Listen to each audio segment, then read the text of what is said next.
Welcome back, folks. So what we have featured is the Desert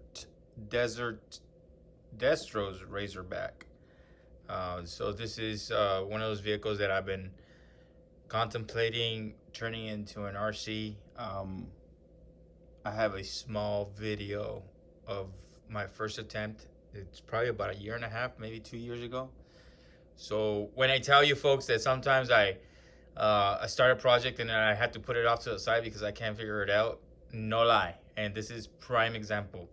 Um, Later on, I'm going to show a do-it-yourself, have a little bit of a tutorial on the vehicle that I used, um, and lessons learned video for this. So stay tuned. I have to get all my material together. I order another vehicle so I can show you folks what vehicle to look out for, the pros and cons for that vehicle. So that video should be within maybe about a week's time, depending on the shipping for that particular item. So in about a week's time, I'll get those videos out to you. But for now, these are the functions, just to display a couple of the functions. This is the tabletop kind of trial run for this vehicle. I still have to take it out to the desert and put it through its trials, see how it handles on the dirt, sand, rocky terrain, and how it takes the hills. So, but let's go ahead and turn this vehicle on.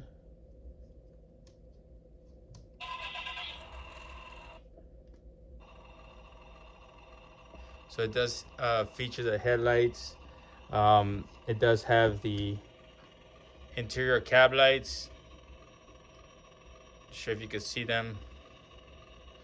We'll turn off the lights here. I was able to transfer the lights into the cab. That way it has a little bit of the dashboard light up. It has, of course, the forward, reverse.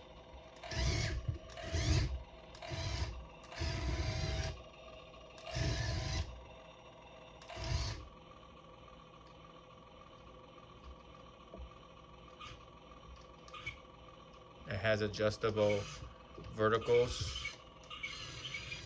So even though the body itself, I did lose the function because of the build. I did lose function of the Razorback's accordion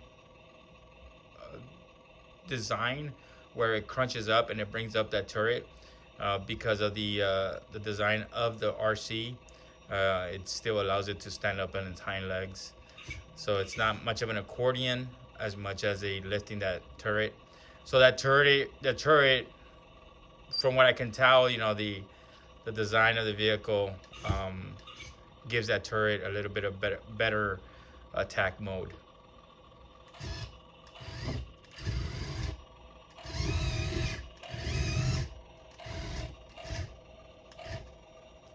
So I was able to also incorporate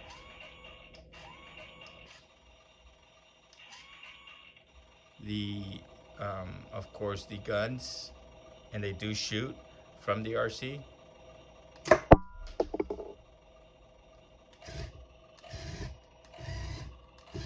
For them being small, they are very powerful. They're able to get launched probably at a 30-degree angle. They'll probably go about, I'd say about 10, no, about 12, no, 10 to 12 feet, I would say. That's pretty far for those little projectiles. All right, folks. Like I said, I'll get more into detail. I'm sure you folks have plenty of questions for me. Hopefully, I answer all those questions. But this is kind of just a little bit of a preview. And then I'll get into the detail of the build, the design, the base vehicle, all that good stuff. All right, folks. Hopefully you enjoyed it, and we'll hopefully see you at the channel again shortly, in about a week.